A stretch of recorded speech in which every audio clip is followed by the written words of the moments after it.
લીંબડી પાસે Rajkot Ahmedabad national highway પર overbridge પર ગાબડું પડતા સળિયા દેખાયા।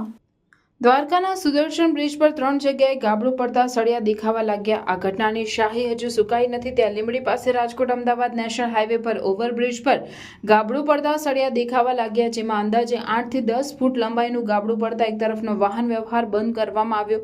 લીંબડી સર્કલ પાસે આવેલા ઓવરબ્રિજ પર એક તરફના રસ્તા પર ગાબડું પડતા વાહન ચાલકોમાં ભારે રોષની લાગણી ફેલાઈ હતી।